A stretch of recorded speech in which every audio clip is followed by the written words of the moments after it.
Foresight న్యూస్కి స్వాగతం. నేను మీ యాంకర్ వీసీ. ఈరోజు మనతో పాటు mother fertility to be director and the consultant fertility specialist doctor yes Vyjayanthi గారు మనతో పాటు ఉన్నారు. ఆవిడ మాటలోనే కొన్ని విషయాలు తెలుసుకుందాం. నమస్తే మ్యామ్. నమస్తే అండి. మ్యామ్, ఐవీఎఫ్ సక్సెస్ రేట్ ఎలా ఉంది మ్యామ్?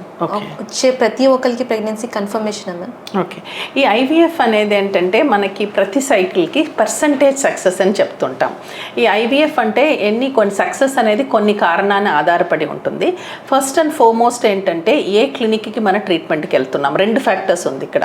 ఒకటేమో మన క్లినిక్ ఫ్యాక్టర్ అంటాం. అంటే ఏ క్లినిక్కి వెళ్ళి వాళ్ళు ట్రీట్మెంట్ చేసుకుంటున్నారో అక్కడ ఉండే డాక్టర్తో ఎక్స్పర్టీస్, అక్కడ ఉండే సైంటిస్ట్తో ఎక్స్పర్టీస్, అక్కడ ఉండే ఇన్ఫ్రాస్ట్రక్చర్ అంటాం. ఇదన్నీ చాలా చాలా అవసరం ప్రెగ్నెన్సీకి. ఇప్పుడు మాకు కొంచెం మేము టెర్షరీ సెంటర్లో ఉంటాము కనుక మాకొచ్చే ఈ ఇద్దరు జంటల్లో ఐవీఎఫ్ అవసరపడితే ఒకళ్ళు already they have fail cycles out side అనమాట. అంటే ఒకసారి రెండుసారి ఫెయిల్ అయిన వాళ్ళు మా దగ్గరకు వస్తుంటారు. ఈ గ్రూప్లో కూడా చాలా మందికి సక్సెస్ చూస్తుంటాం మా దగ్గర, ఎందుకంటే మాకు ఎక్స్పర్టీస్ అనేది బాగున్నది. సో అది మోస్ట్ ఇంపార్టెంట్ అనమాట. ఐవీఎఫ్ అనేటప్పుడు ఏ క్లినిక్కి మీరు వెళ్తున్నారు అనేది బట్టి సక్సెస్ అనేది ఆధారపడి ఉంటుంది. రెండోది పేషెంట్ ఫ్యాక్టర్స్ అంటాం. అంటే స్త్రీలకు ఇప్పుడు ఏజ్ అనేది చాలా అవసరం. ఇప్పుడు ఏజ్ అనేది స్త్రీల ఏజ్ నార్మల్ ప్రెగ్నెన్సీకే కాకుండా మన ఐవీఎఫ్ ప్రెగ్నెన్సీకి కూడా స్త్రీల ఏజ్ చాలా చాలా అవసరం.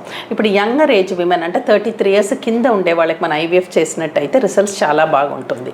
ఇప్పుడు మా క్లినిక్లో ఏంటంటే 33 years కింద ఉండే వాళ్ళకి మన ఐవీఎఫ్ చేస్తూ ఈ Day 5 ఎంబ్రియో అంటాం, అది 2 రీప్లేస్ చేసినట్టయితే ముగ్గురులో ఇద్దరికి ఫస్ట్ టైమే వస్తుంది. 65% అని చాలా మంచి సక్సెస్ అది.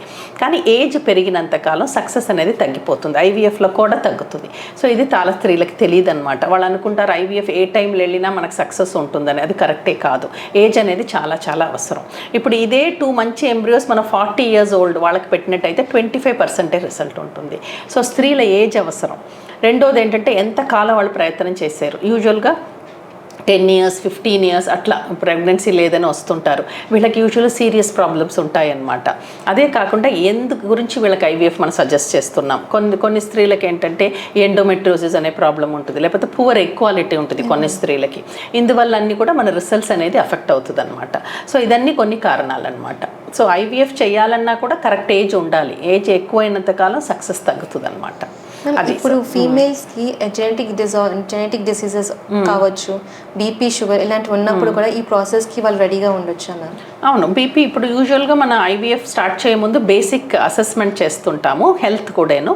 సో అసెస్ చేసేటప్పుడు ఇప్పుడు బ్లడ్ ప్రెషర్ ఏమైనా డయాగ్నోస్ అయితే దాన్ని కరెక్ట్ చేసుకుంటాం. కరెక్ట్ చేసుకుని ఐవీఎఫ్ ప్రాసెస్కి వెళ్ళొచ్చు. So it's not a problem.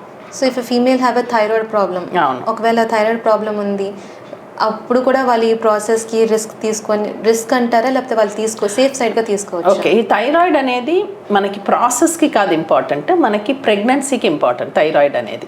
So ఇప్పుడు థైరాయిడ్ లెవెల్స్ తక్కువ ఉంటే బేబీకి ప్రాబ్లం కన్సీవ్ అయ్యేటప్పుడు.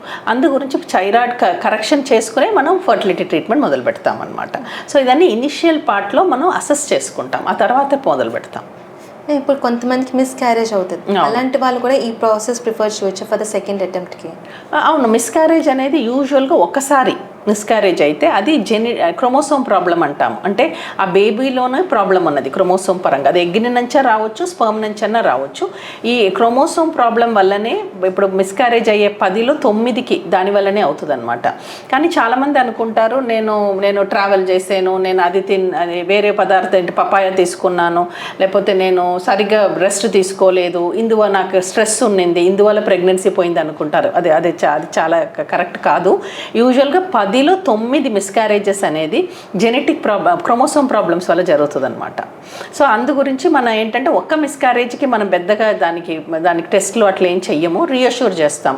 ఇప్పుడు ఒక్క మిస్క్యారేజ్ అయినా 10లో 9 మంది నెక్స్ట్ టైం మంచిగానే వెళ్ళిపోతారు, మిస్క్యారేజ్ ఏమి అవ్వదు, అబార్షన్ అవ్వదు. ఆ ఒకళ్ళకి మాత్రం మళ్ళీ మిస్క్యారేజ్ అవుతుంది. అట్లా 2 మిస్క్యారేజ్ అయిన వారికి స్పెషల్ టెస్ట్లు ఉన్నాయి, అది చేసి వాళ్ళకి అడ్వైస్ చేస్తుంటాం అనమాట. అది. Thank you. Thanks a lot. So చూసారు కదా వ్యూవర్స్, మరొక ఎపిసోడ్తో మళ్ళీ కలుద్దాం. Thank you.